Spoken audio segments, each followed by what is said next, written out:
In this video, we'll discuss what you can do as a new crocheter to optimize your experience and get the best out of this beautiful handcraft.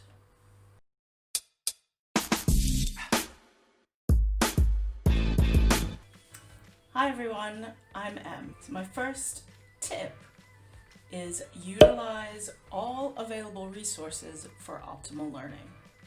We all learn in different ways at different speeds. And the wonderful thing about the internet is there are so many free and paid resources to learn how to crochet. Crochet has a foundation, but it is an evolving craft that people are always discussing and coming up with new and better ways to do things.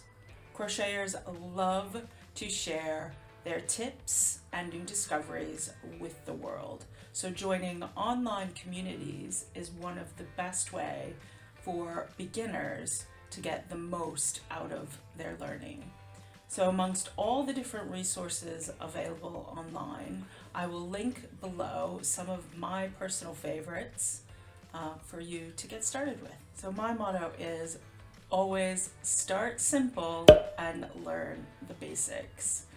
And the reason that is my motto is from years of just being impulsive and jumping into things and wanting to not spend a lot of time learning something and just wanting to be able to do it.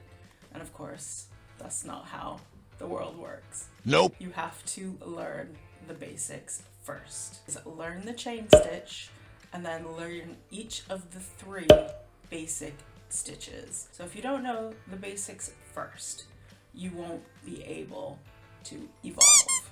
Look for easy to follow, beginner labeled patterns that only use one or a couple of the 3 basic stitches and won't take you a long time to make. Learn how to read a pattern.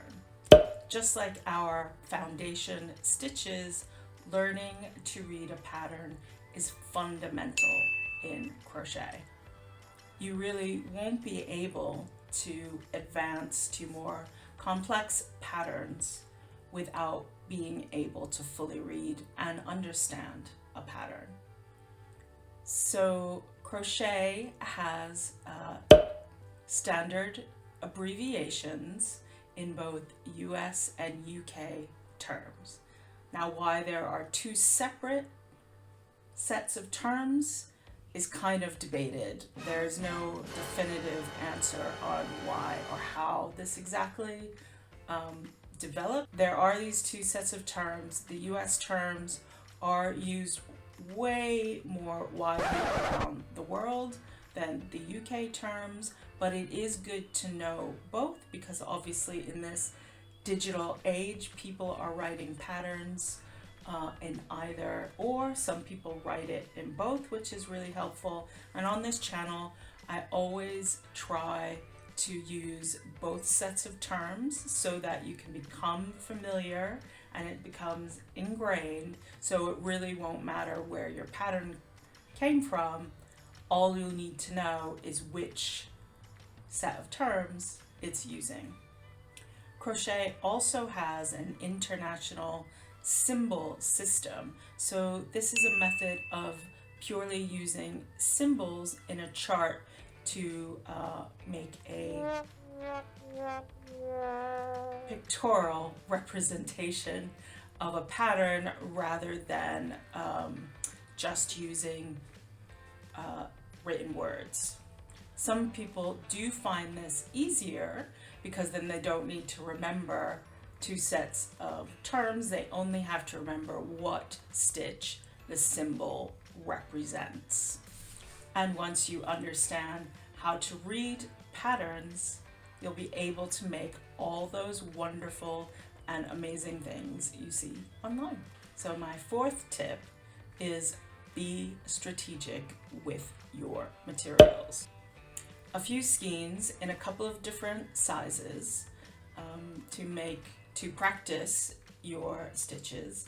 And then to make your first couple of patterns is probably the best way to go. And you only need a couple of hooks as well. And where I would spend the most money is actually on the hooks. So my final tip is be kind to yourself. Crochet is not a race. It's not a competition. You don't have to be as fast as somebody else at doing stitches or at learning crochet. Go at your own pace and practice, and the rest will fall into place.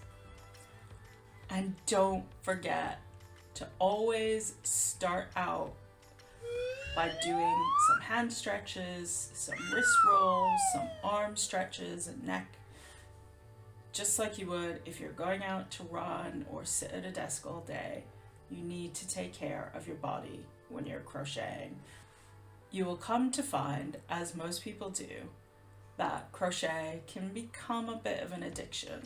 And when you get in that zone in a project, you know, the mantra is always just one more row. And it can take over your life a little bit. So be good to yourself and make sure you're taking care of your body and resting your eyes and your mind while you're working on your crochet. I hope you found these tips helpful. Please do leave a comment below if you think there's any other types of tip videos in crochet you'd like to see in future, any tips you think I left out. And in future videos, we will learn how to read a pattern, as well as talk about all the wonderful and weird things about yarn and all the wonderful and weird things about crochet hooks. So please don't forget to like, subscribe, and ring that notification bell, and I'll see you in the next video. Bye!